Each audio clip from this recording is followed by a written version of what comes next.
베드로후서 2장 1절에서 11절 말씀을 함께 봉독하겠습니다.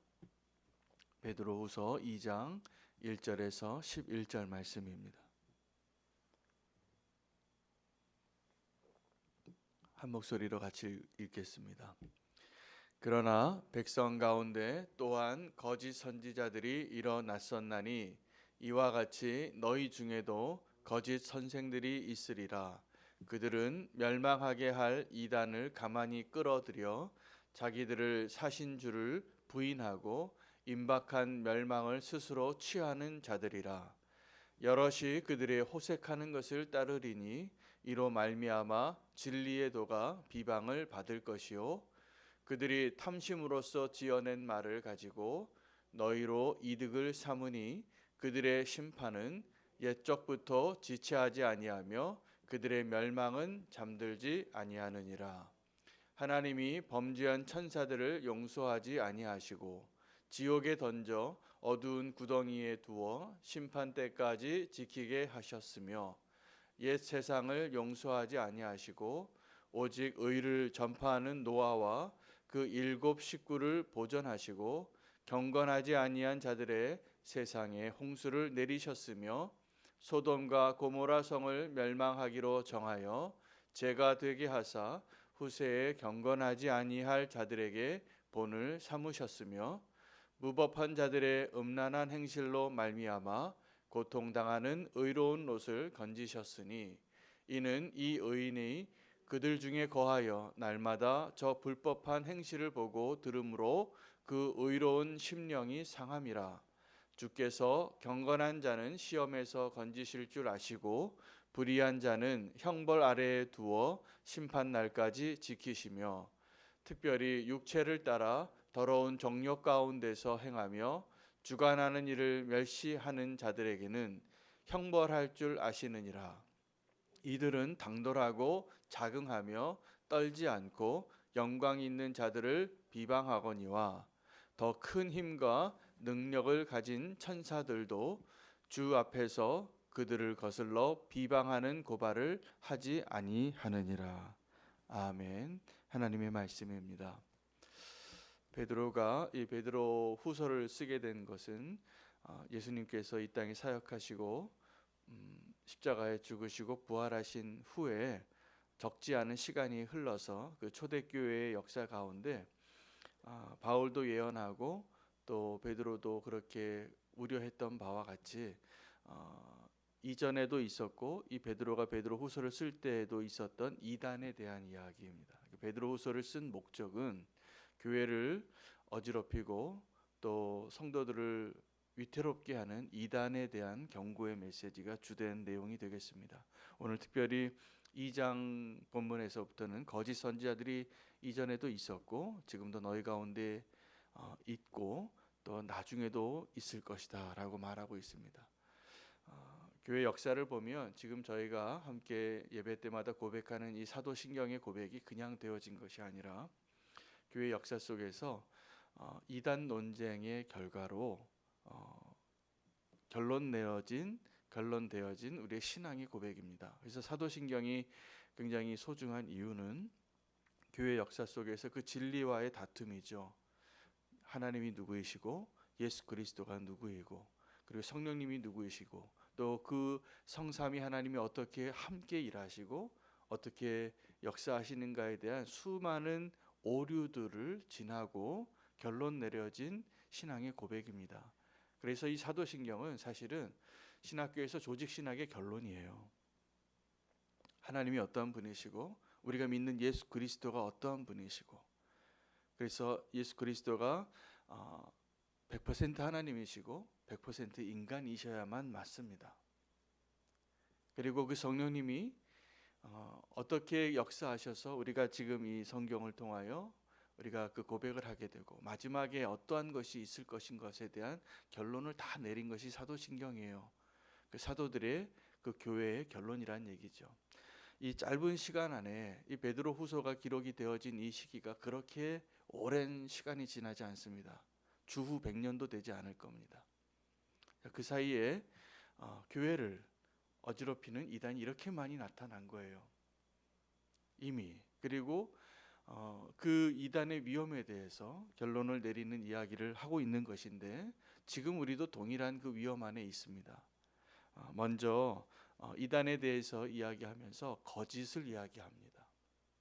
거짓 선지자와 거짓 교사들이 나타나서 너희를 이렇게 위태롭게 할 것을 너희가 알라. 그리고 지금도 그들이 너희 가운데 역사하고 있는 것을 너희가 깨닫고 알아서 이 거짓의 문제에 대해서 경고하고 있는 것입니다. 여러분, 우리가 거짓말을 할 때가 있습니다. 언제 거짓말 하시나요? 위기를 모면하거나 아니면 나의 유익을 위해서 누군가에게 피해를 주고자 할 때, 나의 탐욕을 위해서, 나의 유익을 위해서 거짓말을 한 적이 있습니다. 우리가 다. 근데 그 거짓이 오래 가지 않습니다. 아니면 거짓으로 아직 들통이 안 나고 있을지라도 이것이 분명합니다. 우리가 하나님 앞에 서게 되는 그날에 우리가 모든 거짓을 다 시인해야 할 것입니다. 하나님 앞에 우리가 아무도 그것을 부인할 수 없습니다. 우리가 하나님을까지 속일 수는 없습니다. 사람을 속일 수 있고 심지어는 내 자신까지 속여서 우리가 그런 경우들이 있어요. 이게 사실이 아닌데 내가 이것을 사실로 믿는 경우가 있습니다. 저도 가끔 그런 적이 있어요. 제가 잘못 알고 있더라고요.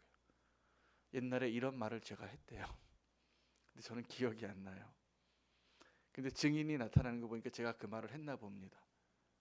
나도 모르고 거짓에 속고 있는 거죠. 가장 거짓말을 할 때 우리가 가장 큰 피해를 보는 사람이 내가 거짓말을 해서 내가 어떤 사람에게 피해를 입힌 사람 같지만, 가장 큰 피해자는 거짓말하는 그 당사자입니다. 만약에 정말 하나님이 살아계시다면. 그래서 우리가 거짓의 그 위험에서부터 우리가 벗어나기를 원하는데, 이 이단들이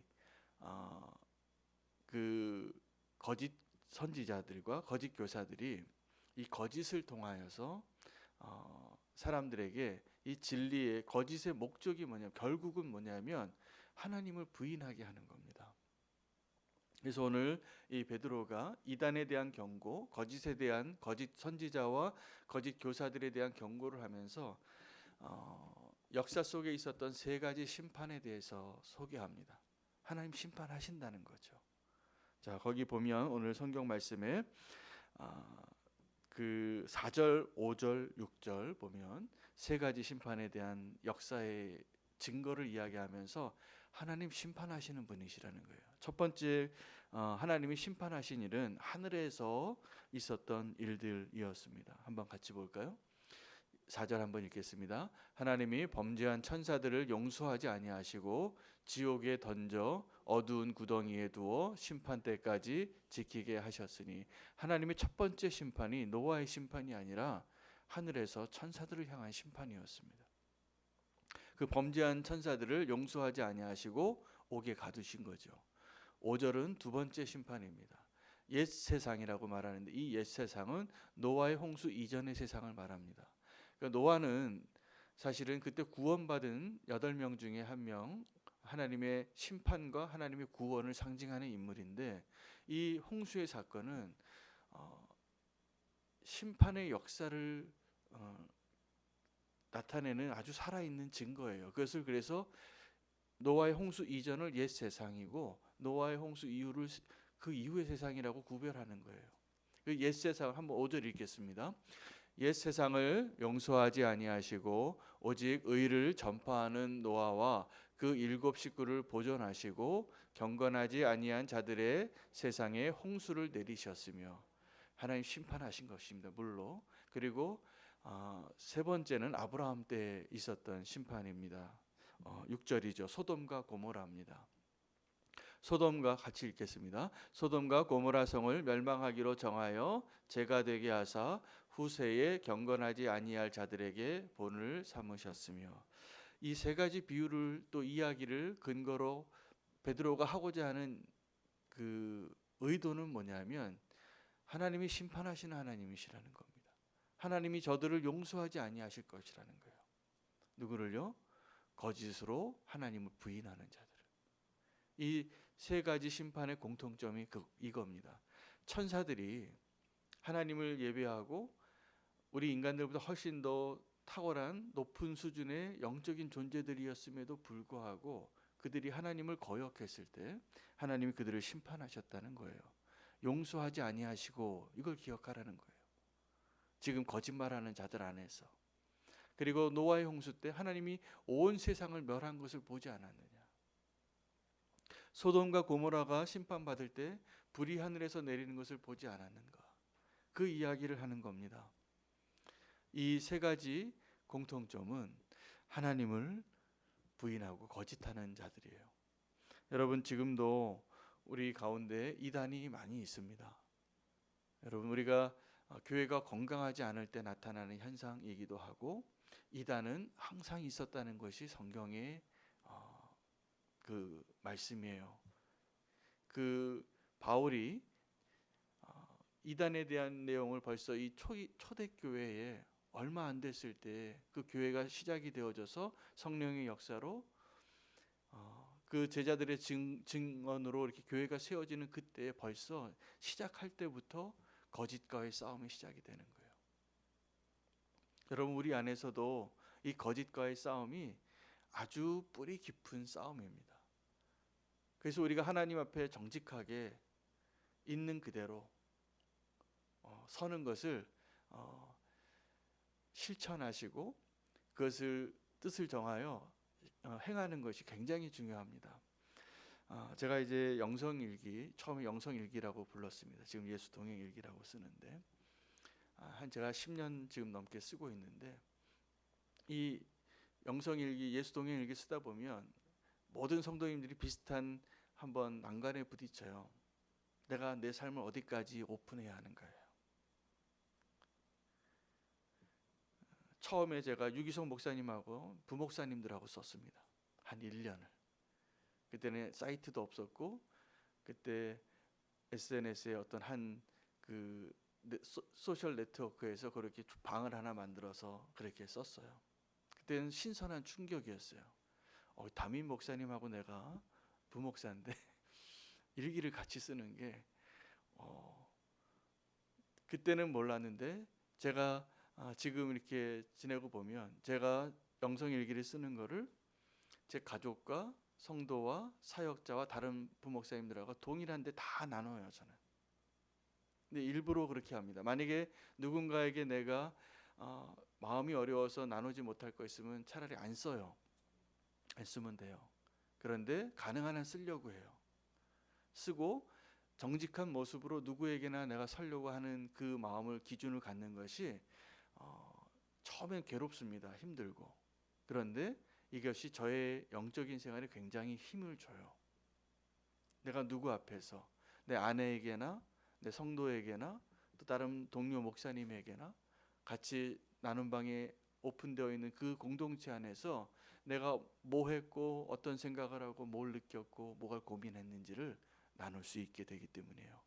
근데 이게 쉽지 않습니다. 쉽지 않은데 그렇게 하는 것이 훨씬 내가 주님과 동행하고 내가 누구에게도 정직하게 서는데 내가 하나님 앞에 믿음의 삶을 사는데 훨씬 힘이 됩니다. 그것 때문에 시험이 들기도 하지만 그것을 내가 하나님 앞에 정직하게 사는 자로 그렇다고 정직하게 하는 것이 누군가에게 어려움을 주는 정직함은 지혜로울 필요가 있습니다. 내가 정직하게 쓰는 것 때문에 누군가의 아픔이 되고 연약함이 드러나는 것은 막아야 되겠지만, 내가 내 자신에게 정말 정직하겠다고 결단하고 쓰는 것은 힘이 됩니다. 사단이 틈타지 못해요. 그게 다른 종류입니다. 내가 어떤 정직하다고 말을 하면서 다른 사람의 허물을 이야기하거나 아픔을 이야기하는 건 정직한 게 아니라 지혜가 부족한 거고, 내가 나의 삶을 누구에게라도 다 보일 수 있을 만큼 내가 지금 살고 있고 그것을 고백할 수 있고 기록하고 남길 수 있다면 사단이 절대로 틈타지 못합니다. 굉장히 영적인 유익이 많습니다. 견고해집니다. 그런 영역이 넓어질수록 내가 누구에게도 다 드러낼 수 있는. 이전에는 기독교가 또 복음을 전할 때에도 선교지에서 내가 선교사인 것을 알리면 위험해지니까 신분을 말하지 못하고 그렇게 사역을 했어요. 저도 오래전에 선교지에 있을 때 그랬습니다. 제가 무슬림 지역에서 사역을 했는데 선교사라는 걸 말하지 않고 친구를 사귀어요. 그러면 그곳에서 내가 존재할 수가 없으니까. 그런데 지금은 어떤 세상이 됐냐면 내가 누군지 다 알아요. 그 선교지에 있는 이웃도 알고 그 종교 경찰들도 다 알고 중국 공산당이 다 파악하고 있어요. 선교사가 누군지, 성도가 누군지. 자료가 이렇게 쌓여 있대요. 경찰서 가보면. 거기는 인력이 많아서 다 조사하나 봐요. 무슨 말씀을 드리고 싶냐면 우리가 성도로 살 때도 내가 하나님 앞에서, 성도 앞에서, 또 성도가 아닌 사람들 앞에서 동일한 모습으로 정직하게 사는 것이 우리가 온전한 예배자로 사는 길입니다. 우리가 교회가 되는 길입니다. 근데 우리는 상황과 형편에 따라서 내가 여기서 가면을 쓰고 여기서 또 이 모습으로 살고 이렇게 다른 모습으로 사는 것을 지금은 그게 조금 더 나아요. 편해요. 내가 이 사람에게 보여주는 것과 이 사람에게 보여주는 것과 다 달라도 괜찮죠. 훨씬 피곤할 겁니다. 훨씬 피곤할 겁니다. 지금은요, 기독교가 세상에서 광장에 다 드러난 것과 같은 모습으로 서 있는데 교회만 몰라요. 세상이 우리를 다 보고 있다라는 것을. 그래서 우리가 하나님 앞에서나 세상 앞에서나 내가 나의 말과 행동과 나의 생각들을 이게 제일 정직한 겁니다. 우리 교회 안에서나 세상에서도 거짓을 대항할 수 있는 가장 강력한 힘은 진실해지는 거예요. 진실해지는 거예요. 하나님 앞에 진실해지는 모습 그대로를 가지고 사람들에게 누구에게나 그렇게 단순해지시기를 축복합니다. 이 교회에서 이 초대교회 때 이제 거짓 교사들이 나타날 때 이 거짓 교사들에게 미혹되는 사람들이 나오는데 탐심이 있는 사람들이었다고 이렇게 표현해요. 그리고 그들의 결국은 다 하나님이 심판에 해당하는 이미 방탕한 삶으로 나아가요. 여러분 지금도 아주 유명한 이단들의 실체가 드러나면 나중에 언제 드러나냐 하면 그들이 처음에는 기존 교회보다 더 거룩하고 기존 교회보다 더 진리를 가리키는 것처럼 사람들을 다 미혹하지만 그 교주가 이미 진리를 떠나고 하나님을 부인하는 자이기 때문에 그들의 실체가 드러나요. 10년, 20년 지나면 대부분 공통적으로 그들이 재정적으로 문제가 있고 윤리적으로 문제가 있습니다. 당연한 거예요. 진리를 떠났기 때문에. 근데 오늘도 동일한 그 기록을 이미 베드로가 성경이 그들이 그렇게 할 거라고 말하고 있어요. 이 1절 말씀 한번 보시기 바랍니다. 한번 같이 읽으시죠. 함께 읽겠습니다. 그러나 백성 가운데 또한 거짓 선지자들이 일어났으니 이와 같이 너희 중에도 거짓 선생들이 있으리라. 그들은 멸망하게 할 이단을 가만히 끌어들여 자기들을 사신 줄을 부인하고 임박할 멸망을 취할 것이라. 2절에 여럿이 그들의 호색하는 것을 따르리니 성적으로 타락하는 겁니다. 이로 말미암아 진리의 도가 비방을 받을 것이요.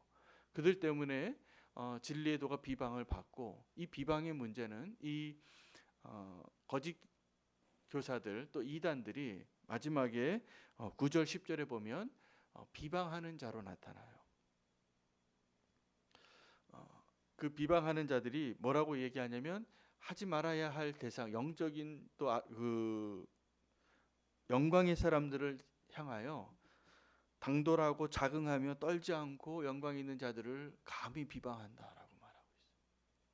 근데 천사들도 그런데 이 비방하는 것은 11절에 더 큰 능력과 힘을 가지고 있는 천사들도 주 앞에서 그들을 거슬러 비방하는 말을 하지 않았더라라고 말하고 있어요. 그 이단의 마지막에 또 하나의 특징은 그들이 진리를 비방받게 하고 그들이 비방하는 자가 된다는 사실입니다. 여러분 비방하는 것, 참소하는 것 이게 원래 누가 하는 일이냐면 사탄이 하는 일이에요. 근데 교회 안에도 이런 진리와 비진리의 싸움, 하나님을 부인하는 그런 세력들이 들어와서 연약하고 또 탐욕에 이끌리는 자들을 미혹해서 멸망으로 이끌고 주를 부인하게 하고 그 가운데 비방하는 자로 나타난다는 사실을 기록하는 겁니다. 심판의 하나님이 있다라는 그 사실 하나만으로도 우리가 이 거짓과 진리의 싸움에서 어느 편에 서야 할지를 우리가 분명히 해야 합니다. 그 거짓말하는 사람은 머리가 똑똑한 사람들이 많아요. 그런데 이 거짓말이 오래 가지 못합니다. 그래서 주님 앞에서는 우리가 조금 더 단순하게 사는 게 훨씬 낫습니다. 이전에 제가 어떤 범죄 전문가가 신문하는 기술을 가지고 범죄자의 그 범행을 자백받게 하는 기술이 뭐냐면 계속 물어본다는 거예요. 그러면 이 사람이 다 거짓말 하겠죠. 자기 범죄를 부인하고 내가 이 장소에 안 갔고 이런 행동을 안 했다고. 근데 이 사람을 한 하루 이틀을 얘기하고 계속 한 일주일을 얘기하면 자기 거짓말의 논리에서 벗어나는 거예요. 그거 다 기록하고 있으니까. 그러면 그때 너는 여기 있다고 그랬는데 지금 여기 있다고 얘기하네. 그럼 거기서부터 다시 자기가 행한 일들이 다 드러나는 것이죠. 여러분, 우리가 주님 앞에서 여러 가지 위험이 있고 오늘도 저희 마음에는 이렇게 코로나를 좀 위해서 기도해야 되겠다는 마음을 하나님 주셨는데 코로나로부터 우리를 지켜주십시오 라는 기도와 더불어서 거짓으로부터 우리를 좀 지켜주십시오. 그 거짓이 처음에는요, 우리가 말한 나의 거짓이나 거짓말을 하는 다른 사람의 문제는 거짓말이 거짓말로 보이지 않는다는 데 있습니다. 진짜같이 보여요. 그리고 진짜같이 말을 해요. 그리고 작은 거짓말을 아무것도 아니라고 생각하는데 그 길이 결국은 위험한 길이라는 걸 경고하고 있는 겁니다. 그래서 교회에게 이 베드로가 이단들이 이렇게 나타날 거고 있었으니 거짓 교사들에게 속지 말라는 거죠. 거짓 선지자들에게 속지 말고.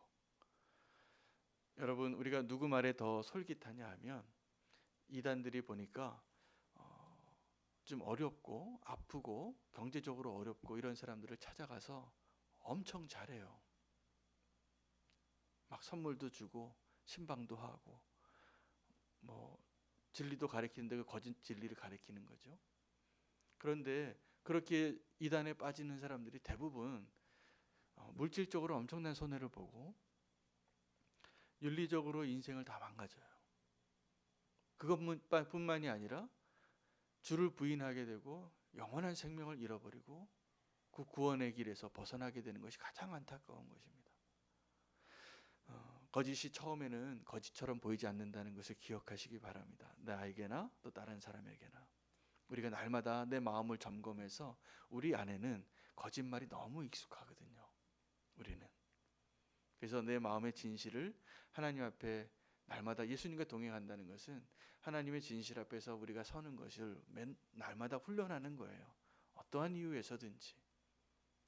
그때 우리가 더 안전하고 우리가 더 하나님의 은혜 가운데 서게 되는 것임을 말하고 있는 것입니다.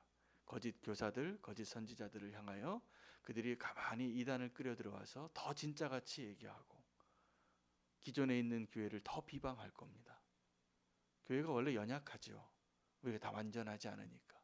누가 저를 가지고 아마 비방한다고 하면 저는 감당할 자신 없습니다. 저는 죄인입니다.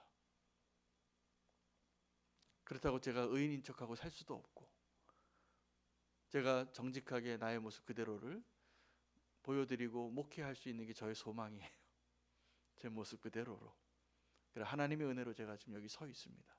그러나 우리가 다 같이 붙잡아야 될 것은 거짓을 버리고 진리를 붙잡고 진실하게 그렇게 살면 우리가 이 세상에서 고통받는 롯과 같이 되어야지 정상일 겁니다.